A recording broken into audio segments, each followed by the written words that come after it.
IVF చికిత్సలో 25% భారీ discount, free doctor consultation, free ultrasound scan, logo launch, Andro max advanced male infertility centre ను కూడా ప్రారంభించారు.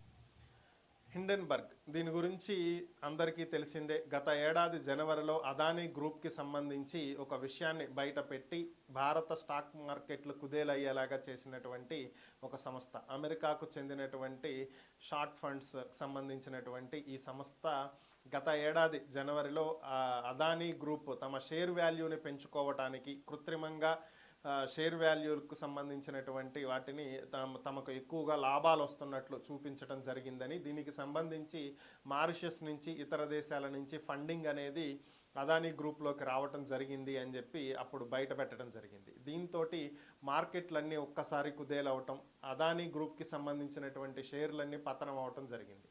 So నిన్న ఉదయం హిండెన్బర్గ్ ఒక ట్వీట్ చేసింది, సంథింగ్ బిగ్ ఇండియా సూన్ అని చెప్పి ఒక ట్వీట్ చేసింది. మరలా ఈసారి ఏ కంపెనీ మీద పడబోతుంది అనుకున్నటువంటి నేపథ్యంలో ఈసారి ఏ కంపెనీ జోలికి వెళ్లకుండా గతంలో వెళ్ళినటువంటి అదే అదానీ కంపెనీ గురించి కొనసాగింపుగా నిన్న ఈవినింగ్ ఒక ట్వీట్ చేయటం జరిగింది.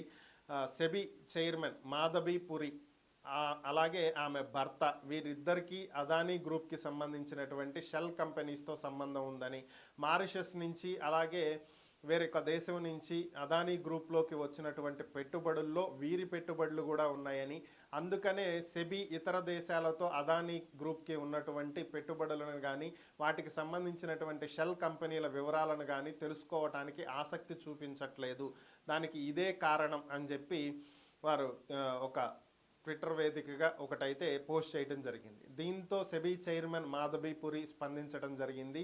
మాకు ఎటువంటి రిలేషన్షిప్స్ అదానీ గ్రూప్ తోటి లేవని, తమకు సంబంధించినటువంటి అన్ని ఆర్థిక లావాదేవీలకు సంబంధించినటువంటి రికార్డులు మేము ప్రతి ఏడాది అధికారులకు సమర్పిస్తూనే ఉన్నామని, మేము సెబీలోకి రాకముందు అంటే ప్రభుత్వ అధికారులు కాకముందు ప్రైవేట్ వ్యక్తులుగా ఉన్నటువంటి సమయంలో కూడా మా ఆర్థిక లావాదేవీలకు కావలసినటువంటి డాక్యుమెంట్లు సబ్మిట్ చేయమంటే ఇప్పటికిప్పుడు ఇవ్వటానికి కూడా మేము సిద్ధంగా ఉన్నామని, నిరాధారమైనటువంటి ఆరోపణలు చేయటం హిండెన్బర్గ్ పని అయిపోయిందని, అంతకు మించి ఇక్కడ ఏమీ లేదు అని చెప్పి ఆమె చాలా ఘాటుగానే స్పందించడం జరిగింది.